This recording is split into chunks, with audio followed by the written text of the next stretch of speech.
Welcome to Satay, Okay. a podcast about the foods that have shaped Malaysia. I'm Dr. Nobby Leong, scientist, food writer, and broadcaster. And I'm Philip Gibson, photographer and tomb raider. And in this series, we explore the history, cultures, and cuisines of Malaysia, from the ancient lands of Southeast Asia all the way through to the creation of a modern-day nation. In today's episode, we take a look at Belacan and the forgotten ancient empires. So, find a nose peg and get ready for satay. Okay.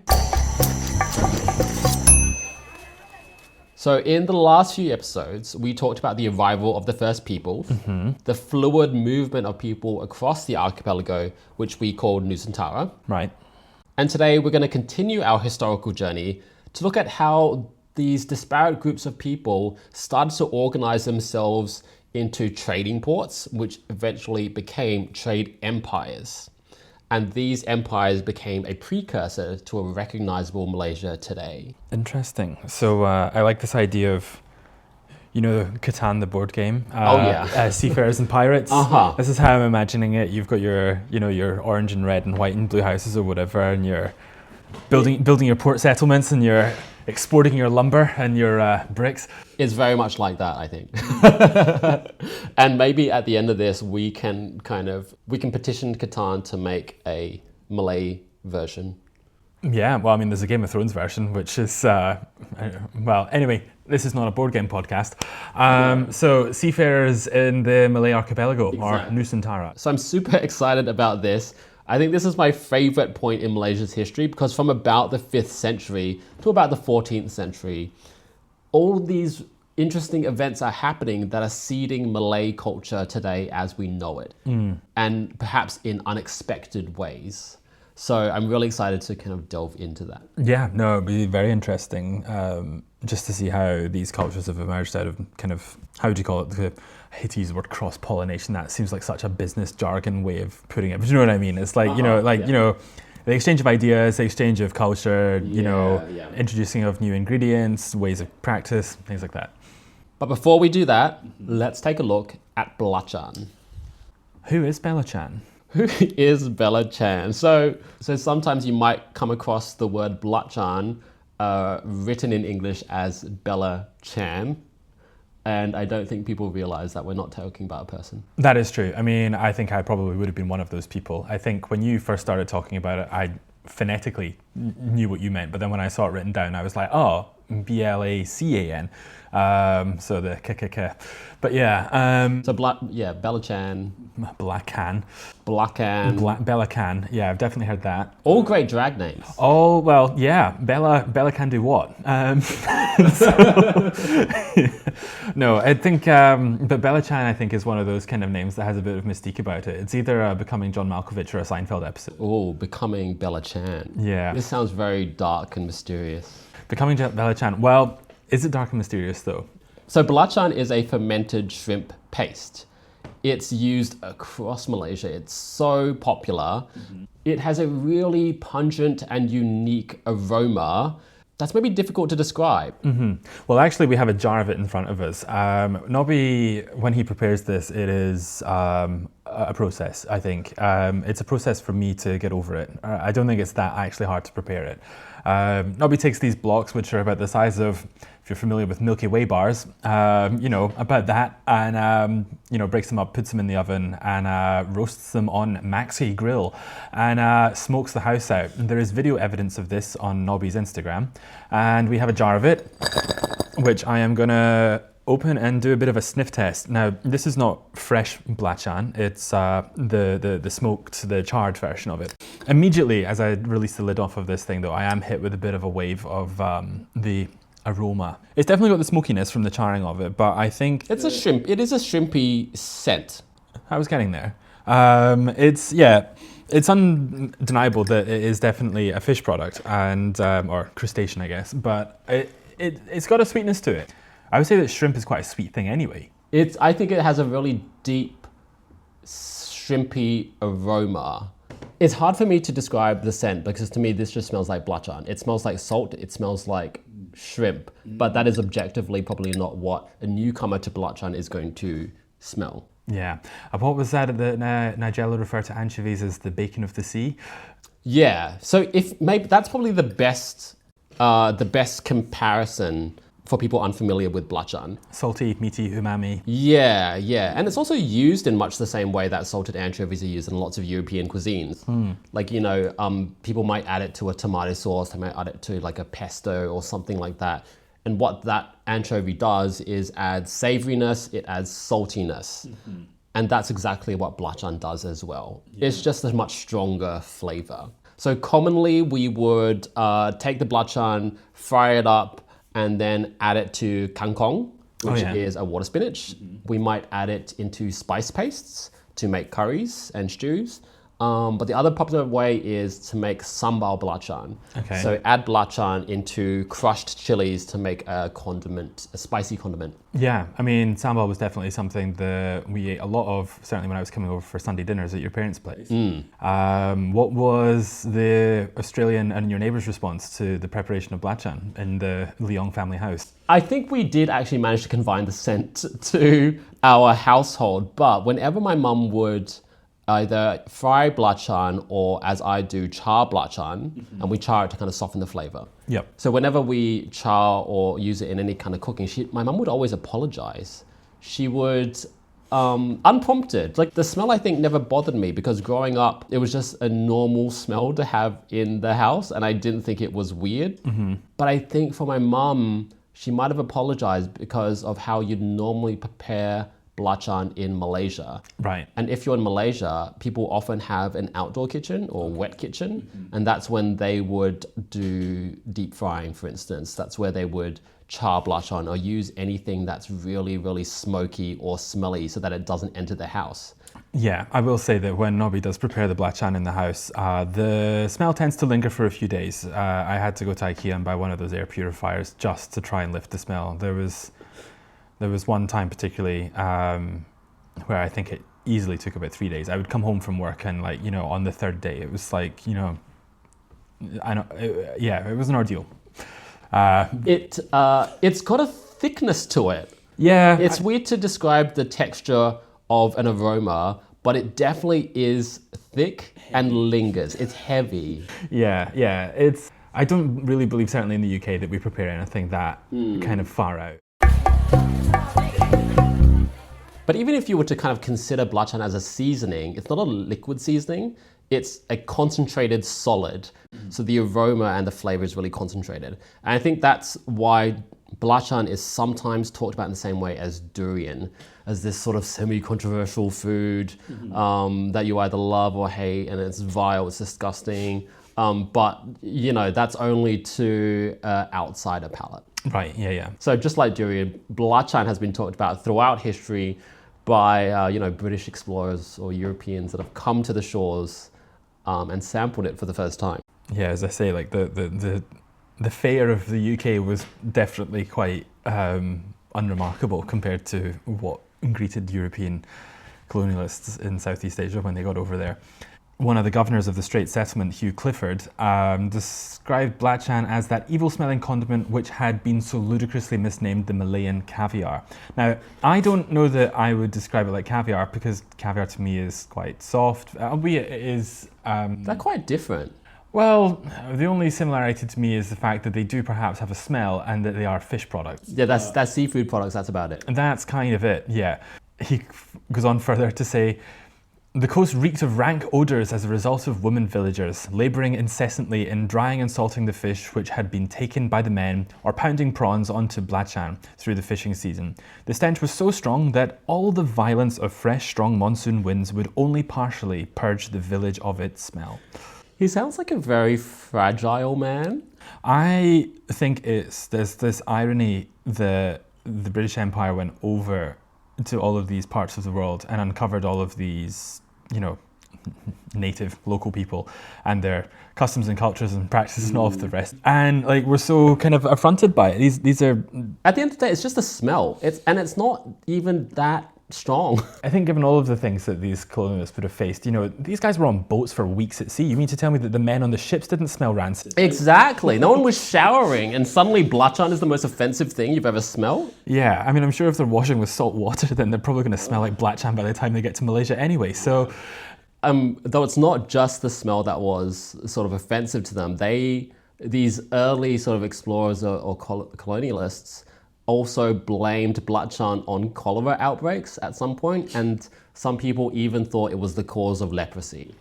Okay. So they were so affronted by Belacan that were freaking blaming it on everything. And that's a pretty good scapegoating there in the British Empire. Exactly. We did get a experience of what it might be like, though, for these early colonists to visit the shores that were apparently drenched in this scent. When we were in Malacca, we visited a traditional Belacan maker. So across Malaysia, I would say that not many people are keeping up with this tradition. A lot of Belacan available in Malaysia is industrially made, and so there aren't many people doing it the trad way on a small scale. But we did visit one in Malacca, which was fascinating. Yeah, it was a really great place, certainly to take photographs, I think, to kind of be able to document these, as you say, dying out, maybe cottage industries. We went out to this cottage that was by the Straits of Malacca, actually, so down the side of the house, and the wind coming off of the sea did pull the smell towards you, but it was salty, it was a little bit shrimpy, fishy, whatever, but I don't think by any means it was rank and odorous, or however these men described it. Belacan is not confined to Malaysia. It's pretty popular across not just Nusantaran cuisines, but across many Southeast Asian cuisines. So in Indonesia, it's called terasi. In Philippines, it's bagong. In Thailand, it's kapi. There's also Belacan in the northern parts of Australia, which I think is fascinating. There are various Aboriginal and Torres Strait Islander cultures that have been using Belacan for a very, very long time. But it's also in Brunei, it's in Vietnam, Myanmar. So it's really spread far and wide. And one of the reasons that people think it spread so much is because they think Belacan was a way to actually preserve fish or shrimp in the first instance. And then it slowly evolved into the shrimp paste that we know today. And so this was really important for coastal communities that relied upon fishing, where you don't know when your next catch is going to be or how big that catch is. By preserving what you have, that allows you to kind of survive for longer. Yeah, I mean, I think that's something that was even talked about before, was like, methods of preservation, and when you're doing subsistence farming or whatever it is, that you have to just kind of go with the seasons. And I think Keir Johari in the last episode talked about how, we know what to do with cabbage, because of course in Europe it only grows in the summer, and how do we keep our mouths fed in the winter.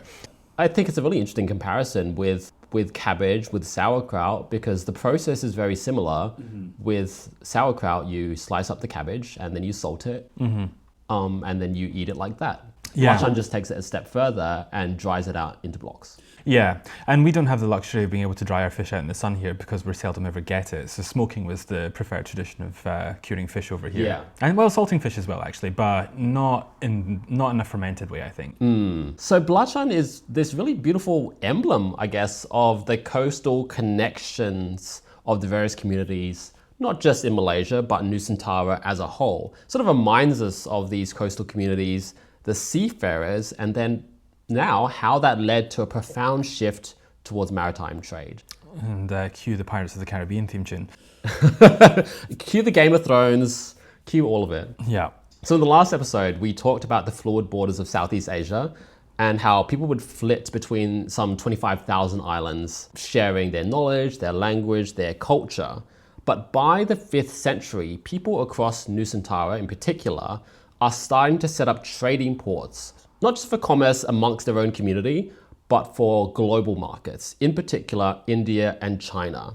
But these ports aren't just acting independently, they're actually part of a much bigger, or they become part of a much bigger coordinated empire. So there's two kind of main ones that are important to Malaysia's history. The first one is called Gantuoli, and this is a trade empire that emerged in the 5th and 6th century, and it was based on the island of Sumatra in Indonesia. Okay. We know very little about this. Okay. Well, Sumatra being across the water, basically, across the Strait of Malacca from the peninsular Malaysia. Exactly. So a really critical junction point in maritime trade. But by the 7th century, there's no more Gantuoli, and it's replaced by an even bigger trade empire that we call Srivijaya. Right. So Srivijaya was a powerhouse of maritime trade from the 7th century up until the turn of the 14th century. So for 700 years, you have Srivijaya dominating trade across Nusantara and really across all of Southeast Asia. The center of this empire is a city called Palembang, and that's also on the island of Sumatra, which is in modern-day Indonesia. And later, that center of power shifts from Palembang to a city called Malayu, which is in modern-day Jambi, also on the island of Sumatra. There's a lot there. There is a lot there. I recommend getting out a map and just having a look at where Sumatra is. But it's quite interesting if you keep going for this Game of Thrones analogy and, the free cities in Westeros and all of that sort of thing. You can totally imagine it. I feel like there is a TV show to be made out of these empires and these movers and shakers and players and influences that were in that area at this period of history. I'm so up for a swashbuckling adventure based around Srivijaya. Yeah, well, there's a lot of backstabbing and family drama. Exactly, yeah. In the book, The History of Malaysia by Barbara and Leonard Andaya, there's about 20 pages in the first kind of chapter or so of the book, which you're introduced to so many characters that your mind starts to kind of just go nuts over like who these people were and how they came to be, and fathers and sons and brothers and betrayal. Yeah. So big shout out to A History of Malaysia, where a lot of this information comes from in today's episode. So the rulers of Srivijaya, they weren't just in charge of the ports around Sumatra, they were really in charge of many other trading ports across the Malay Peninsula, which was across the Straits of Malacca, perhaps also Borneo and various other parts of the archipelago. And so I guess the question then becomes, why and how did Srivijaya come to dominate maritime trade in the region for 700 years? So let's set the scene. 7th century, we're in Asia, and two huge economic centers have emerged. One is in India and one is in China. And trade between these two places is already occurring to some extent by land because you've got the Silk Road, but also increasingly maritime trade is happening. Yeah, probably much easier to move large amounts of goods by boat rather than on the backs of horses and carts. And you also have to remember that at this time, China's not unified. So you've got southern dynasties, but also northern dynasties. So access to the Silk Road becomes different. Yeah. So if you look at a map, India and China, what's between them? The Himalayas. Very big barrier there. But if you think about the coastal route, long way from the southern coast of China to the coast of India, and what's in the middle of them? The superhighway called the Strait of Malacca. The Straits of Malacca and the broader area of Nusantara. So the lands of Malay Peninsula and Sumatra become particularly important now because ships must go through the Straits of Malacca, which is the sea between them. But not only that, this area is at the starting point of the monsoon winds. And so the monsoon winds connect India and China with Southeast Asia. So they're this really important, climactic phenomenon that ships rely upon to really speed up maritime trade. But these also were quite seasonal, weren't they? Very seasonal, very predictable. So traders knew exactly when to take them. So ports in the Straits of Malacca, in and around the Straits of Malacca, become perfectly positioned as the halfway point between India and China. It's perfect for traders to travel there by the monsoon winds. They can dock, they can rest, refuel, restock, repair, everything, and then they can travel back several months later when the monsoon winds recommence. Are favorable, yeah. Yeah, but that's not the only reason why this region becomes particularly important. The other reason is because products found across Nusantara can't be found anywhere else in the world. What you have are products from the jungle, like rattan, resins, woods, ivory, exotic birds. You've also got these warm coastal waters that have tortoise shells, coral, and you've also got a lot of metals in the region, tin, iron, gold. Not forgetting spices. Spices as well, massive trade in spices. And so it's for these reasons, its geography, its favorable climatic position, and also the products that make trading ports along the Malacca Straits to be particularly prosperous. But this alone doesn't explain why Srivijaya managed to control so many ports. Because why would an independent port just cozy up to a bigger empire? I would be concerned by it, and we've, joked about our seafarers and pirates, Catan. But, if you've got all of this trade moving between this, what is not a very wide body of water, you can imagine that there would be a lot of kind of like greed and corruption and envy, which would lead to outbreaks of violence and skirmishes and things like that. I don't imagine they had a maritime police force, but Well, no? actually they kind of did. Right. And that's how Srivijaya retained its power. Okay. It had a naval force that was greater than any other in the region. Okay. And this naval force was powered by the Orang Laut. Okay, different to the Orang Asli. So, yes and no. So, Orang Laut are one of the indigenous peoples of the region, and they often come under the Orang Asli indigenous banner today. Oh, okay. But often you would think of Orang Asli people as more inland, whereas Orang Laut are on the sea. Because its direct translation is men of the sea? Yeah, people of the sea, sea peoples, things like that. Orang Laut were exceptional sailors. They had incredible, deep knowledge of local weather and the local environment. They knew how to navigate. They knew the tides. They knew where the sandbars were. They also knew how to survive on water, where to catch fish, how to use the mangroves. And they also knew how to fight. And if you were a trader and you were passing the territory of the Orang Laut, you would have likely been raided. They would have, boarded your ship or whatever and took everything from you. And in ancient Chinese texts, sea captains wrote about pirates in that region, and they were probably talking about the Orang Laut. There you go. Okay. So they have this incredibly long history in the region, but also a really critical part of maritime history in Malaysia and across Southeast Asia. So the rulers of Srivijaya, I'm not sure how, but somehow they managed to command the loyalty of the Orang Laut. Perhaps they were doing a lot of profit sharing, and so there was a mutually beneficial. So Orang Laut would police the seas, they would ensure safe passage. They were occasionally hired as pilots to help sea traders get around the Straits of Malacca. Sure. But they also attacked enemy ports.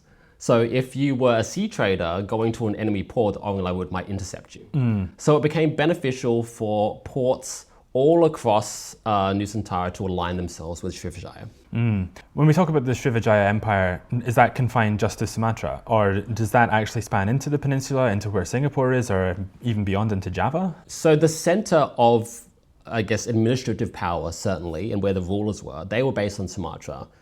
But Srivijaya did extend its influence far beyond that. Definitely to the Malay Peninsula, possibly to Borneo, and to different parts of Nusantara. There you are. A thalassocracy. A thalassocracy. Ooh, word of the day. So what I find fascinating about this whole history of Srivijaya is that it really represents a fascinating point in time that may have influenced Malay culture today. And so a lot of what I'm about to say is speculation, but it's not unfounded. But of course, whenever you're kind of looking at ancestral cultures, if you'd like, you do have to leave some leeway based on the evidence that you have. Right, yeah, of course. But when we talk about Malay culture, I guess, what is Malay? Who are Malay? And one theory is that Srivijaya influenced this concept of what is Malay. Because Srivijaya's capital was named Melayu, that's where people think that the term Malay may have come from. Is this city there today? Well, the city today is called Jambi. Oh, right. So it is, I guess, technically still there. But from about the 13th century, there are written records of people referring to themselves as Malay. Okay. So that's really interesting. And then you kind of think about aspects of culture that are important, like language. And if you've got all these different trading ports, if those trading ports are operated by one culture, but they rely upon other cultures to source products, you need a common language. Right. And so you can see how a common language might have evolved by having lots of disparate ports scattered all across Nusantara. And then you think about how the Malay people operating these ports must have needed to act. They were operating a business, they were welcoming international trade into their harbors and into basically their homes. And if you wanted to keep those traders happy, you had to kind of have generous hospitality. Right. And so it is possible that the hospitality of the Srivijaya rulers and also the people that operated the ports could have influenced the generous hospitality of Malay households today. You would be more inclined to do trade in a friendly port than a unkind port. Yeah. And then it's not just Malay culture that Srivijaya influenced. It also influenced Indian and Chinese cultures. So the general kind of understanding is that as far back as maritime trade has existed in Southeast Asia, there's always been some sort of Indian and Chinese community that have settled and started living in Nusantara. Okay. And so today, Indian and Chinese communities make up the second largest population of Malaysia. Right. And those communities, some of them have gone back hundreds and hundreds of years. Right. So Srivijaya has influenced so many different aspects of Malaysian culture. And if you think about this in the context of the last episode we did, where we talked about Nusantara, the shared history and culture of people in Southeast Asia, the rise of empires like Srivijaya are part of that shared history and culture. Okay, that was a lot of information. That was a lot of information, but it's painting a very rich picture, I think, of the complexities that go into the foundations of a culture. I don't think you can gloss over it. I think it hopefully our listeners are keeping up with us, but feel free to pause and reflect. And yeah, as Nobby says, definitely get out a map so you can kind of get a bit of context and see where these maritime passageways are, and where Palembang in Sumatra exists today. You have Singapore as that free port today, existing in exactly the same capacity to do trade between China, between India, and onto the Middle East and into the Suez and beyond to Europe. So it's almost like places like Singapore, just almost like a continuation of the maritime trade that's happening in that region for a very long time. Yeah, I mean, it would take some massive geological event to disrupt the Strait of Malacca and change the way that the boats would transit their goods between these massive areas of commerce, I guess, for want of a better word. So again, this kind of connection between Srivijaya and our culture today is speculation, but I also think it's kind of fun to speculate. Yeah, I mean, I think it's healthy to have an open mind with these things. Again, coming at it from the kind of European perspective, Britain's been invaded by many people over the times, from the Romans to the Vikings, and all of them will have left their marks in the place. You only have to go underneath the foundations of buildings in London to find all of the Roman ruins that are there left behind, and Hadrian's Wall and things like that. So, I certainly know even in Scotland, we were invaded by the Vikings about 1,000 years ago, and that, I think, has even left pieces of their language in our dialect. So, important. If you're enjoying this episode, you can follow us on social media at SateOK. We'll be sharing beautiful photos taken by Philip of Malaysia, its people, and of course, the food. We'll also share photos of Malaysia from the archives, so you can see how the country has changed over time. You can also find links to give us a tip or donation to show your appreciation for the work we're doing. So head to our socials at SateOK or visit our website, sateok.com. But I want to go back to our chat about the Orang Laut people. Because as much as we appreciate Malay culture or Malaysian culture as a whole today and how we can understand its origins, we don't really have that same appreciation or even acknowledgement of Orang Laut culture. Yeah. If I hadn't heard of the Orang Asli, I certainly hadn't heard of the Orang Laut. Yeah. There's very little talked about Orang Laut in mainstream media. I think it is starting to improve a little bit, but really not a lot. So in order to find out more, we spoke to Ilya Katrinnada. So she is a cultural researcher and writer who's based in Singapore, and she's done a lot of work with Orang Laut communities in that area. Hello, I'm Ilya, and I'm a cultural researcher and programmer, and I'm also a writer. Okay, so the Orang Laut means sea people. And the Orang Laut are, broadly speaking, communities of people who live on the sea. Okay, so in Singapore and Malaysia, previously in history, like before the establishment of Singapore and Malaysia, there were several sea communities that lived a more nomadic kind of lifestyle. So what they did was that they had certain areas within the sea, the waters around Singapore and Malaysia that they used to travel to. So they didn't necessarily stay at one particular spot, but they would travel on their houseboats to different areas of the sea, depending on where they feel they could search for food, Mhm. and they would build temporary shelters at the areas before moving to another area after, like, say, 2-3 weeks. So yeah, broadly speaking, the Orang Laut are sea people, and there are different communities of Orang Laut. So there are, like example, the Orang Seletar, Orang Kalang, and they are usually named after the geographical location where they would be situated at. These communities aren't a homogenous cultural group.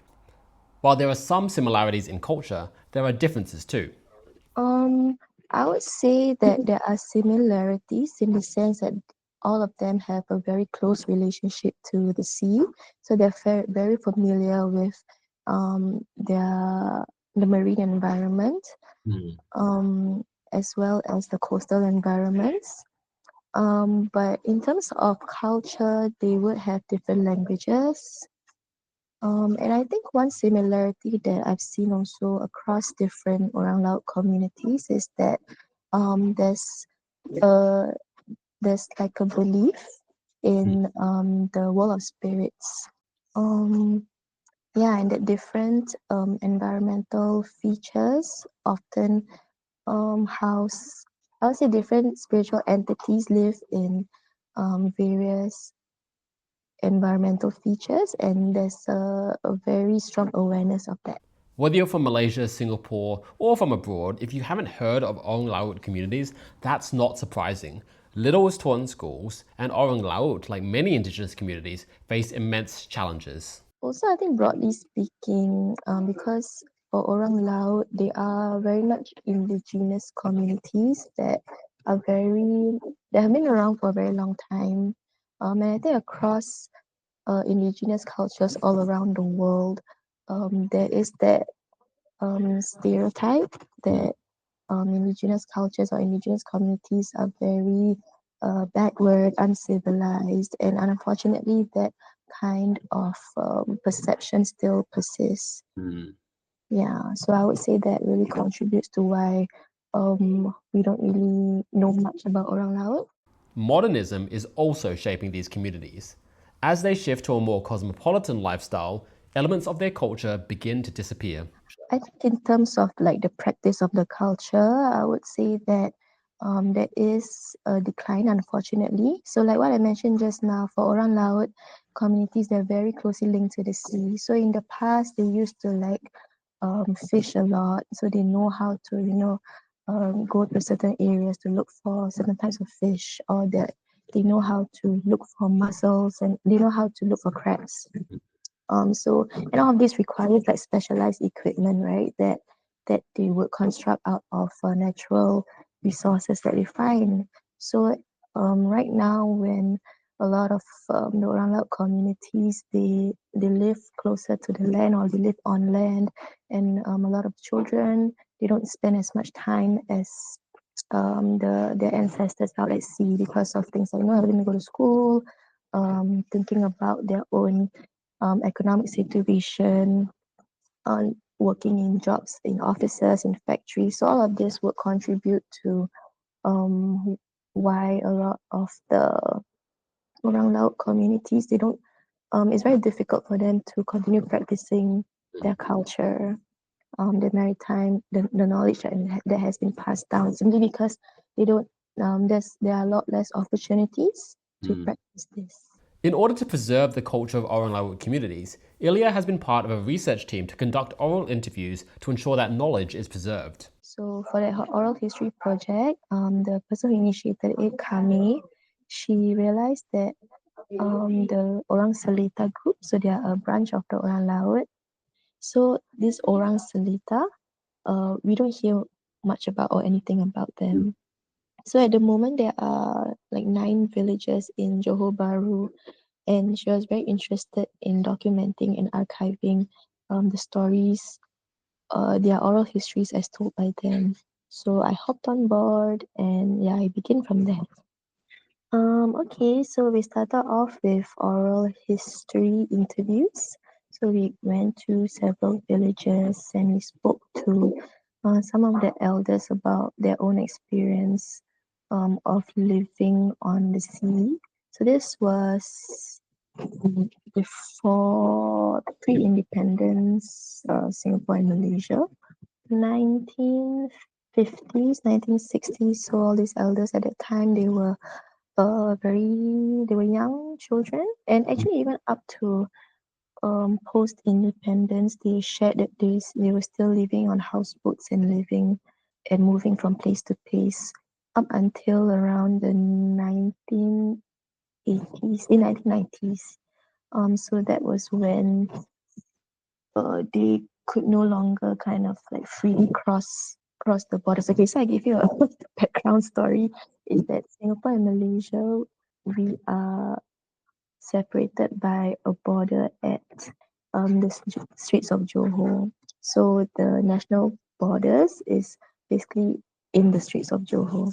So previously they could like cross along the Straits of Johor freely, but from around 1980s, 1990s, they said they could no longer do that. So apart from their own experience of traveling on the houseboats, living on the houseboats, we also talked about some of the stories that were passed down. So, for example, the naming of Singapore, they have their own version of how Singapore was named.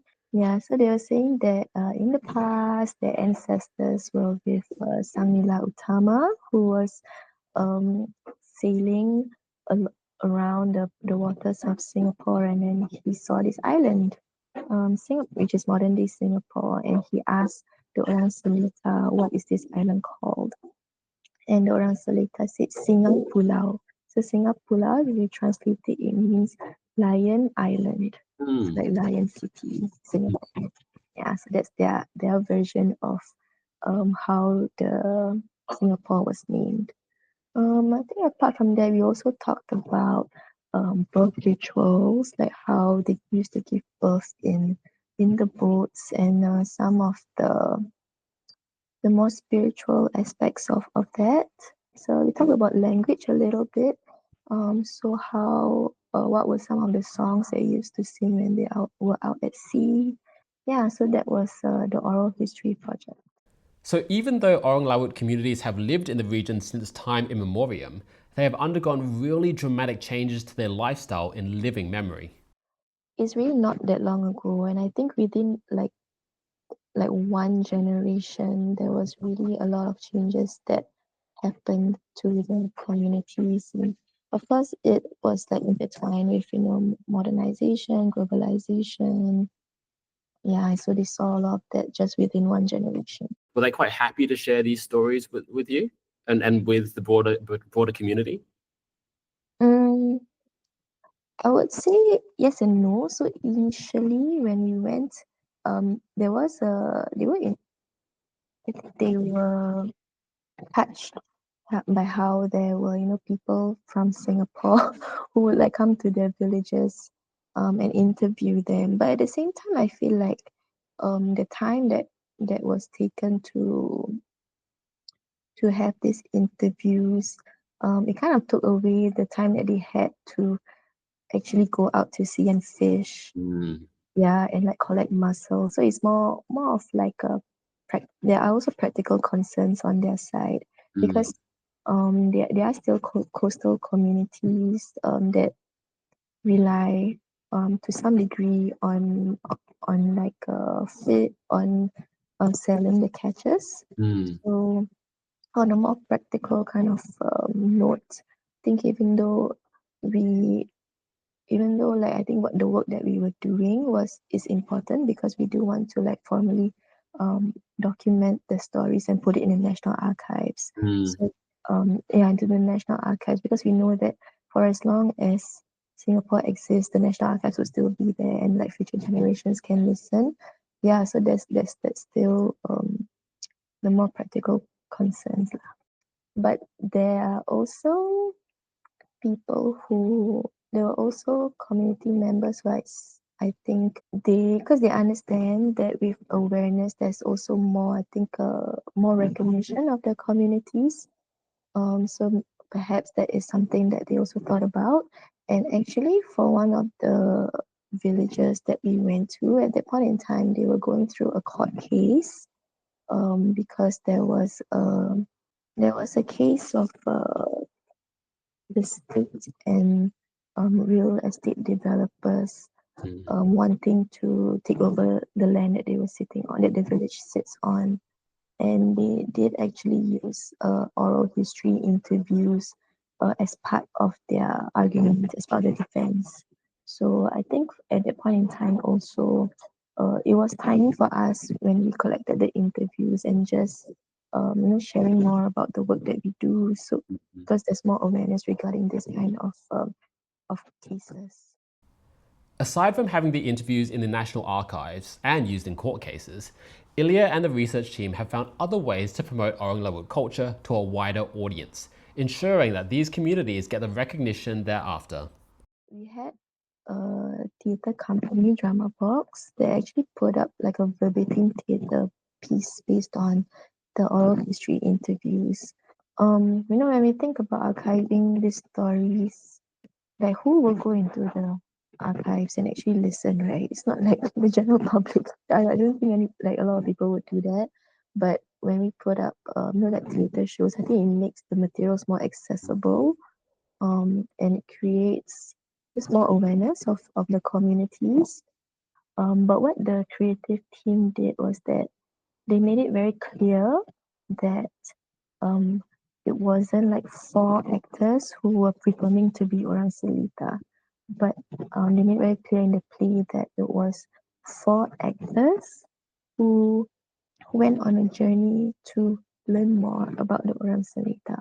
And I think that having that distinction was important because then it kind of creates like a standard or precedent that when you're talking about another community, there's always that issue of the idea of representation. So you have to think about like how do you talk about another community. I think that's one aspect of the play that I really liked. What else? And I think I don't know whether you have seen pictures. So the play itself, right, the set was that they made a mock-up of a boat, and it was a really big set, and it was kind of like intimidating, I would say, like because the boat was like so in your face. So I really like that because it really puts the home of the Orang Selita in the middle of the whole space of the theatre show. There are also other organisations that are using the arts to boost the profile of not just Orang Laut communities, but broader Orang Asli communities too.